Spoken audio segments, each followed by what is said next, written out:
Welcome to my YouTube channel. Kung bago ka lang sa channel na to at true-blooded Aldab Nation ka, tama po ang channel na pinuntahan mo. Kaya considering na po kitang bagong subscriber.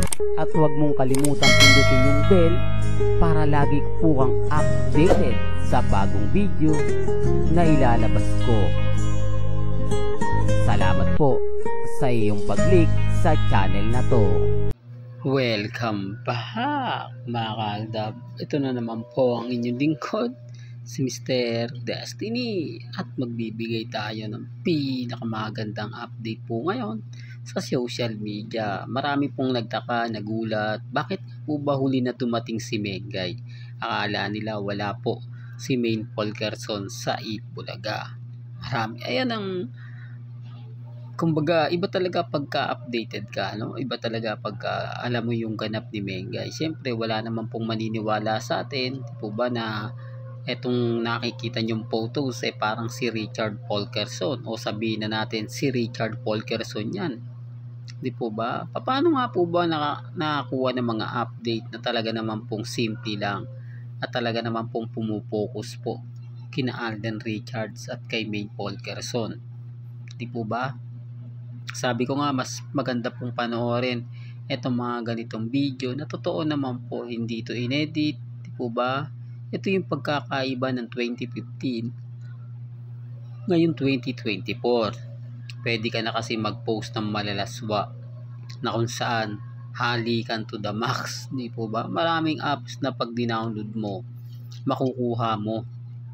Maraming apps na po pwede mong gamitin para lang makakuha ka ng simpatya, para lang malinlang mo yung mga fans mo na walang alam.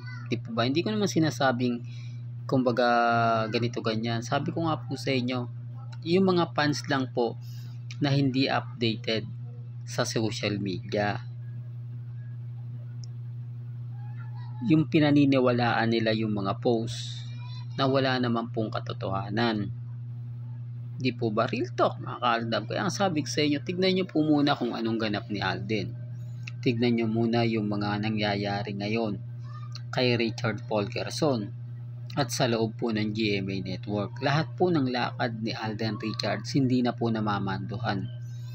Wala na pong kumbaga commitment ang GMA kay Alden Richards. Di po ba? Hindi na nila napipresyo. Kasi sabi ko nga po sa inyo, ito, hindi po kasi alam ng iba. Kaya pag dumadaan sa channel natin, ngayon lang po nila naiintindihan at nauunawaan na si Alden Richards, freelancer, hindi po siya umalis sa GMA. Taliwas naman sa sinasabi ng iba.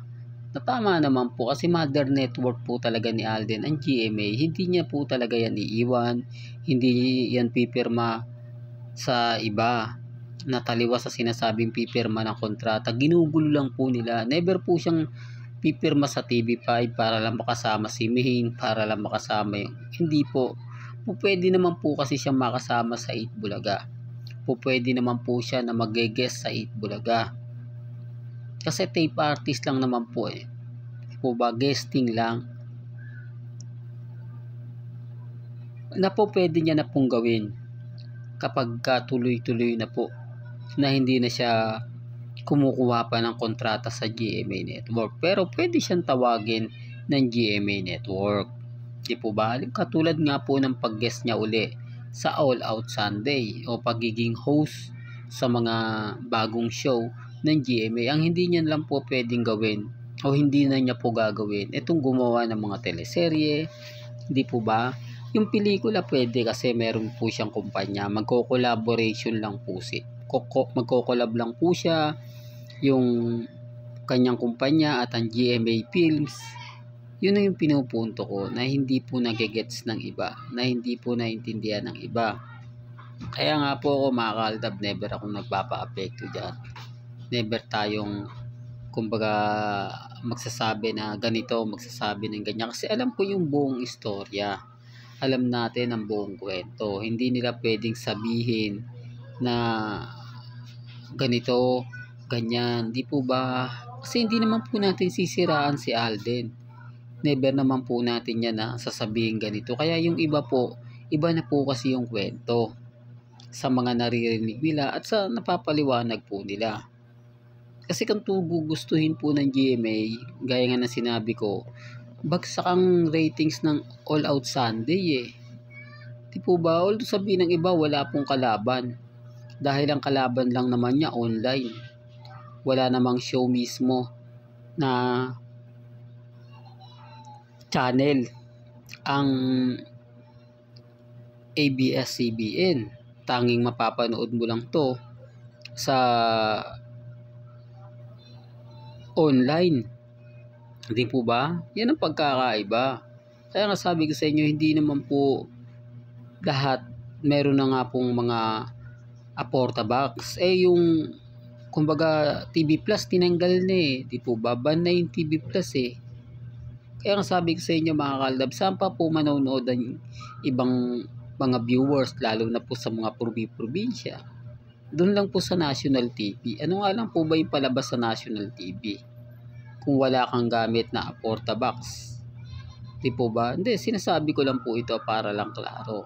Pinapaliwanag ko lang po ito sa mga taong dumadaan at bumibisita sa channel ko na TFC lang po online ang mapapanood nyo sa ABS-CBN, na kung nagkaroon ng teleserye po sina Alden Richards at si Catherine, aagaw ng attention yun.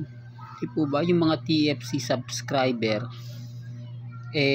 kumbaga magiging masaya dahil mapapanood nila si Alden doon. At syempre yung mga online world, ibig kong sabihin nasa online ng GMA website na nanonood doon o tumitingin sa mga palabas ng GMA online, mapupunta ron.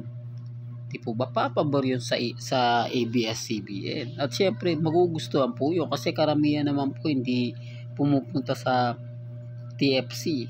Kasi kukunti na lang mapapanood mo dyan. Di katulad sa GMA, talagang want to sawa ka. Di po ba? Na kahit wala ka ng online, mapapanood mo pa.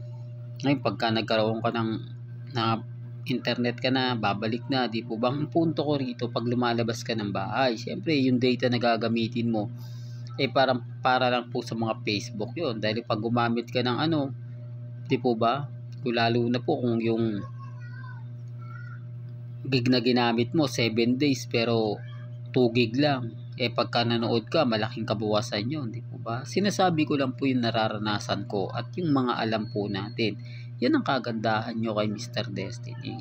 Marami tayong alam na hindi po nila naiintindihan. Kaya nga po ako dito nagpapaliwanag at sinasabi ko lang po yung buong istorya at buong kwento na hindi po nila nakukuha. Kasi hindi naman po talaga sila updated eh. Ang Armin, wala na po talaga yan. Wala po talagang Armin. Maaari merong main fanatics, pero Armin, wala. Alam niyo po ba na kapag sinasabi ko yan, maraming nagagalit sa akin na Armin? Masasabi mong may Armin kapag laging nagbibigay ng post update sina Mengay at si Congressman Arjo. Yung pinapakita nila araw-araw yung mga moment nila pagising sa umaga, magpo-post sila kung ano yung ginagawa. Nakita nyo po ba pinagluluto ni Maine? For the record lang po. Kaya nga ito yung isang hamon sa mga Armin.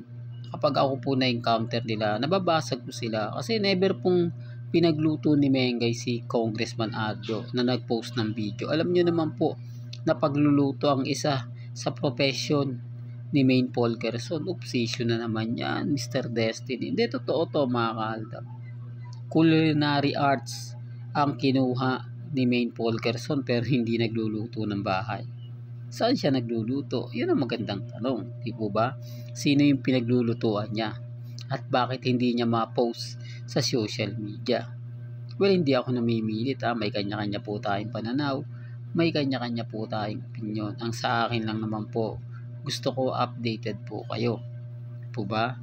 Well, hanggang dito na lang po ang ating latest updates. Kaya kung gusto nyo pa po ng pinaka-latest at sariwang update. Abay, tumutok lang po kayo dito po sa channel ni Mr. Destiny para updated po kayo sa mga bago at sa mga latest na i-upload po natin maya-maya lang. Kaya kung bago ka lang sa channel na to at isa kang true-blooded Aldab Nation na nagmamahal kina Mengge at Isoy, tama po ang channel na pinuntahan mo, kaya consider na po kitang bagong subscriber. At huwag mong kalimutang i-share ang mga video po natin sa mga mami, sa mga titas at sa mga senyor. Hanggang sa muli, salamat po sa panonood at pakikinig.